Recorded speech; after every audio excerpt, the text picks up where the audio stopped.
Three former members of Congress gifting all of their documents to the Dirksen Congressional Center. And I got an exclusive look at the boxes received at the center. The story only on WMED.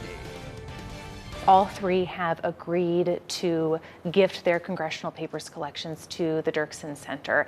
In a time where classified documents are popping up left and right in former presidents and vice presidents' homes, documents that aren't classified are making their way to central Illinois. Speeches, press releases, notes about ideas for legislation, constituent correspondence, staff memos, perhaps correspondence between the member and some of their colleagues. That's Tiffany White, the executive director of the Dirksen Congressional Center in Pekin. She gave WMBD a behind-the-scenes look at the rows of documents the center currently has and broke down how receiving documents has become much more modernized.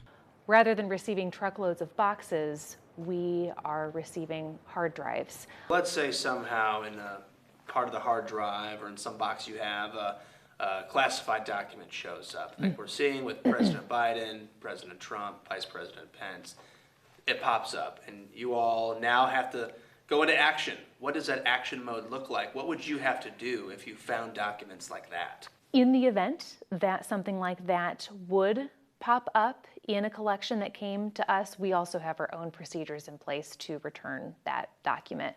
We comply with all federal rules and regulations concerning those documents, and so we would immediately identify the appropriate channels to return that document. The documents received by the center are from three former Illinois members of Congress, Rodney Davis, Adam Kinzinger, and Cheri Bustos. Tiffany White said this is a historic time, being the first time the center has ever received documents outside of the 18th Congressional District, while having Cheri Bustos' documents is also a first, being the first Democrat and female member of Congress to gift their belongings. And Tiffany hopes this is a good sign of things to come. I'd like to see the Dirksen Center become the #1 preferred repository for all members of the Illinois delegation, regardless of their location and the political party that they represent.